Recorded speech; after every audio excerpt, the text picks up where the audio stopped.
Hey, what's up? Otaku Mike here. Let's talk about TMNT Battle Nexus issue number 2. Warning, there will be spoilers.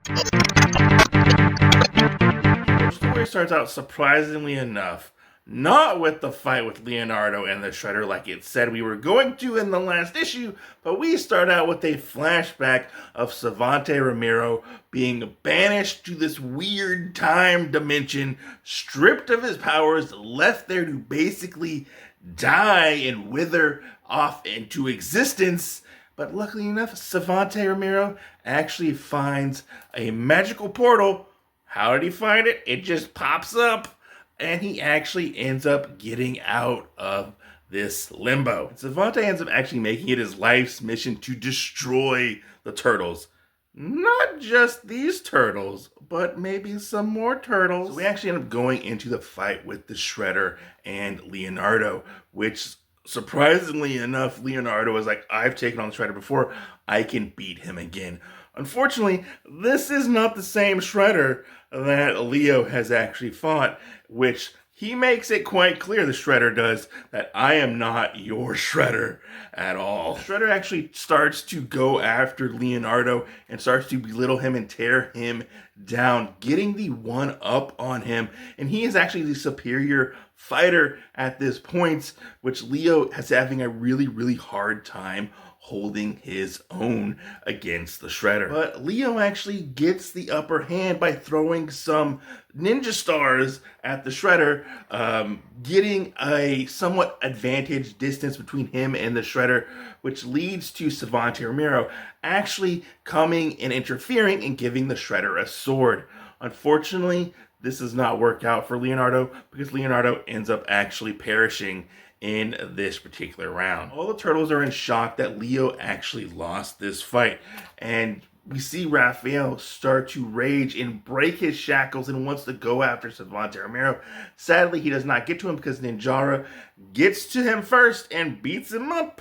And the turtles end up actually getting teleported to a holding cell where they meet this mysterious cloaked stranger. So we actually end up finding out from the mysterious cloaked stranger that Savante Ramiro has actually brought other incarnations of the turtles to the Battle Nexus.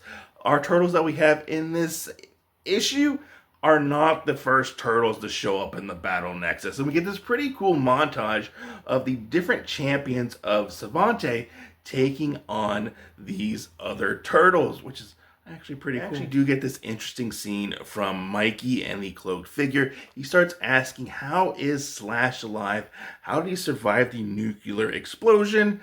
Like, what's going on here? Like, it's not like Slash to turn on his friends because Mikey and Slash are actually pretty good friends. And we find out that nobody who enters the Battle Nexus tournament has a choice.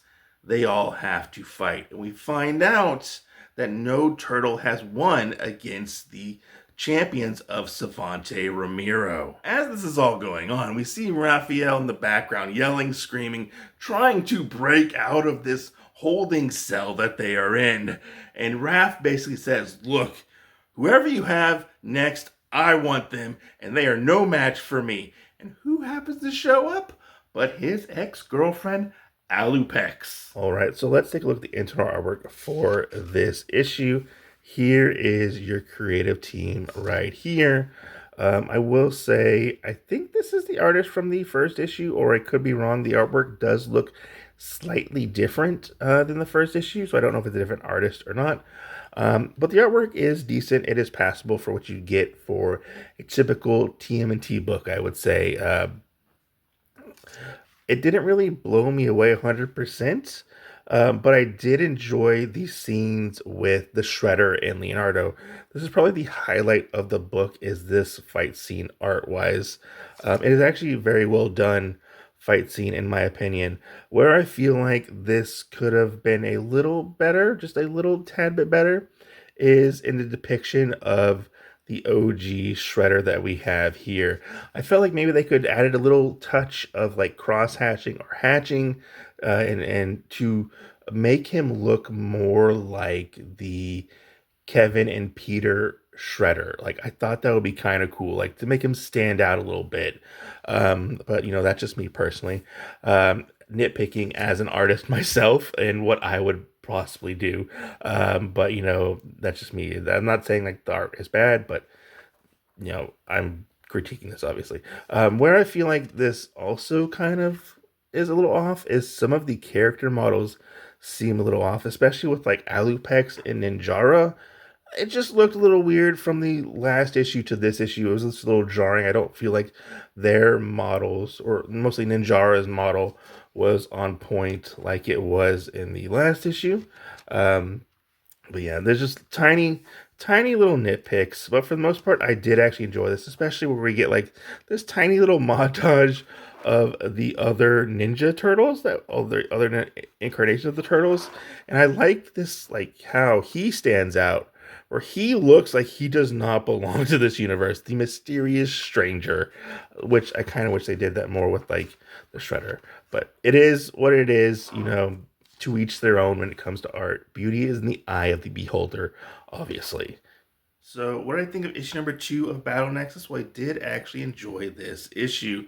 It definitely keeps the flow of the story moving, and the pacing was really well done.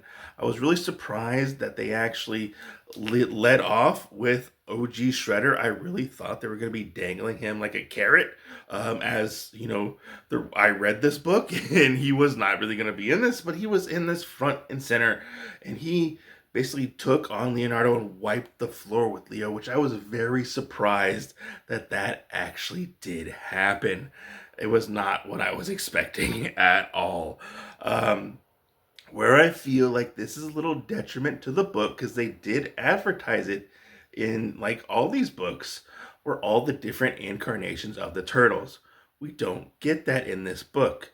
We get like little like montages of what happened to said incarnations of some of those turtles. I really wish that we would see more of them, and our turtles would interact with like the cartoon turtles, you know, the original Mirage turtles, stuff like that.